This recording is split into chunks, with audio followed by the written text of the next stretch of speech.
Chris here with High Seas Cruising, and welcome to the cruise news for today, November the 2nd, 2023. Now, I have an entire plethora of different cruise news stories to go over with you guys today, but we're going to start off with Norwegian Cruise Lines, because just like Royal Caribbean and Carnival Cruise Lines, Norwegian, they have released their third quarter's earnings statements to kind of say, where are they at? How are they recovering from the pandemic? And for Norwegian, honestly, it's looking pretty good. So Norwegian reported a gross profit, the total amount of money they brought in, to be a little over $3 billion. And then a net profit, that's the amount that they put in their pockets, at $345.9 million. Now that's still a pretty good chunk of change. It's not the little over $1 billion we saw from both Carnival Cruise Lines and Royal Caribbean Cruise Lines, but still Norwegian is a smaller cruise line. Now, Norwegian, they've done a lot here in the last year to try to save money. We've seen changes in itinerary for fuel efficiency. They've reported a 30% reduction in the cost of food. Now, that also goes along with other cuts we've seen from Norwegian, a reduction in some of their production shows. We've seen a reduction in services. We've seen a rise in prices. But of course, we've seen that sort of thing from all of the cruise lines. Pretty much across the board right now, you're seeing over 100% occupancy. These cruise cabins, they're filling up. These ships, they're filling up. Even though the prices are higher and the services are reduced, they are still selling. They're still filling up, and cruising is still a very popular form for people to take their vacations. And that's clearly reflected in the numbers that we are seeing coming out for the third quarter. Now, Norwegian Cruise Lines has also released information on their newest cruise ship that's going to be coming out in April of 2025. It is going to be the new Prima Plus class of cruise ship, and is going to be the Norwegian Aqua. Now, the Aqua is going to be sailing, like I said, from Port Canaveral, doing Caribbean sailings beginning in April of 2025. And it is going to have what they're calling the new hybrid roller coaster water slide. Now, Norwegian Cruise Lines, they've released, kind of like a promo video about the Norwegian Aqua that I am going to share with you guys here today. So let's take a quick look at Norwegian's newest cruise ship.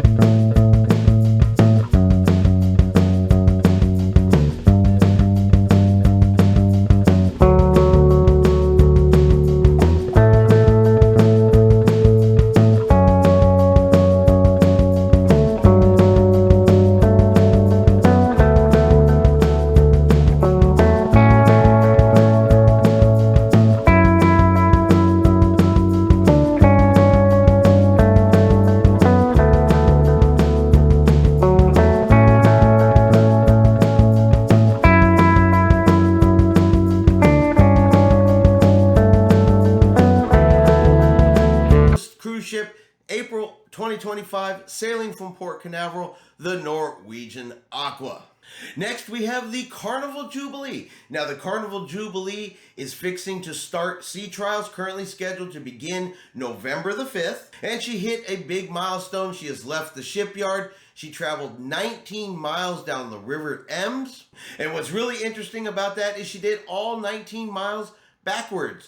Ship's way too big in order to turn around and head down the river, normally going forward. So she had to back down the river a full 19 miles. Now, she did have 2 tugboats to assist with maneuvering, successfully made the trip. And I don't know, I think it would be kind of interesting to have to watch a cruise ship travel 19 miles backwards. But next up for the Jubilee, I said it's going to be some sea trials, and it was actually announced by Carnival Cruise Line's brand ambassador John Heald that the Carnival Jubilee is scheduled to arrive in Galveston December the 20th. Now, her first sailing is not until December the 23rd, so she will be in Galveston a couple of days ahead of time. And at this point, we're just waiting for the exact time that she is going to arrive.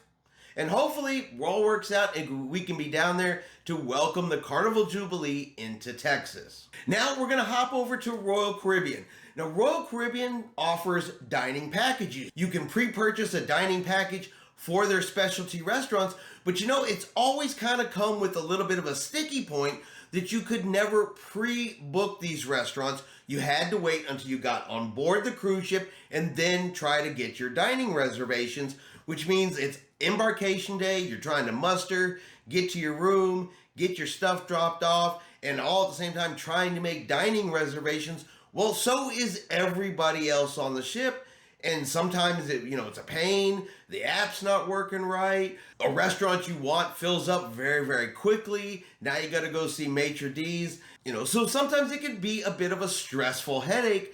Royal Caribbean has decided they're going to make some changes to that by allowing guests to make reservations pre-cruise if you have the dining package. Now, they are currently testing this on Wonder of the Seas and should begin rolling out with Icon of the Seas. Now, while they're only testing it on Wonder and it's going to start on Icon, they said this will eventually become fleet-wide. But no exact date has been given for when that is going to occur. Like I said, it's still just in its testing phase. Now, no exact date for when it's going to be released fleet-wide. It's still in its testing phase. But if you like to pre-purchase your dining plans, you like your specialty restaurants on Royal Caribbean, being able to reserve those restaurants ahead of time is definitely going to make embarkation day a little less stressful. Now, this doesn't mean that they're not going to fill up quickly. Okay? This doesn't mean you may not have to go talk to someone to see if you can get a table when no reservations show up, but at least it will help reduce the amount of things you need to do on embarkation day, take away a little bit of that day one stress. I think it's a really good idea. Anything you can book,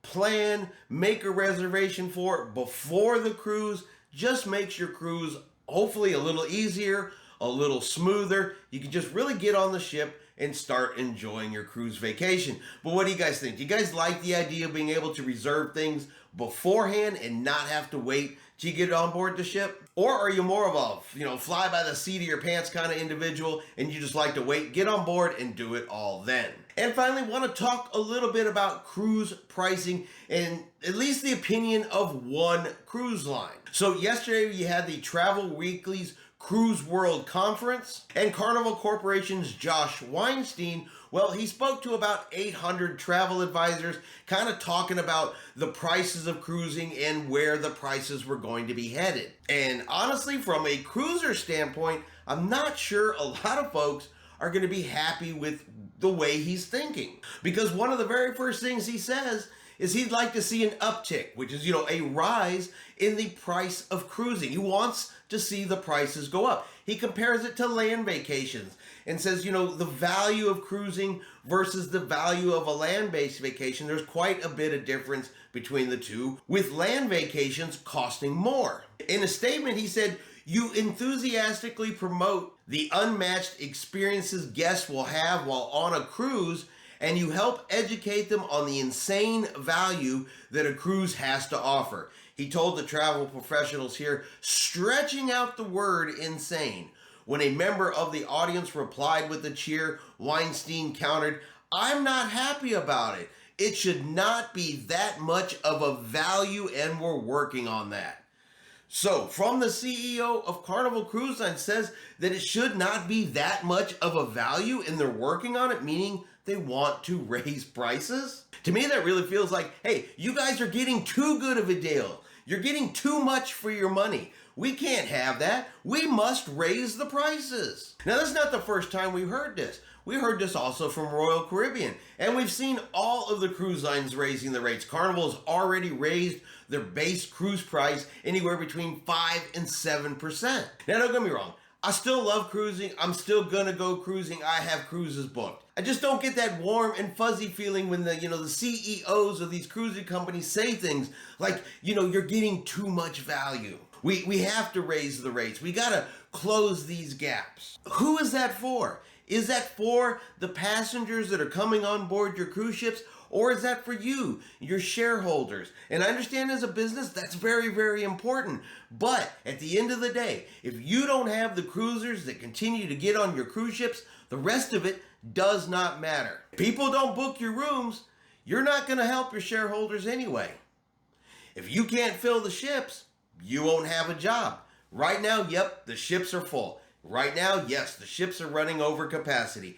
But I've said it before, eventually you're going to hit that point. Eventually you're going to get the prices so high to the point where people are just, they can't afford it and they're gonna just say no. And then you're definitely gonna get to the point where the price of the cruise exceeds the value of the cruise. You're already starting to see it tip just a little bit because prices go up, but services on board the ship, quality, amenities, all that different kind of stuff continues to get cut and reduced.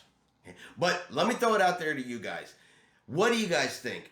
Do you think you're getting too much value for your cruise? And do you think this is really something that a CEO of a cruising corporation should say, to the passengers that they want to continue to come back and book year after year? All right, and that is going to be your cruise news for this Thursday. I hope everyone out there has enjoyed today's video. If you have, do me a favor and hit that like button. If you haven't done so yet, do me a favor and hit subscribe.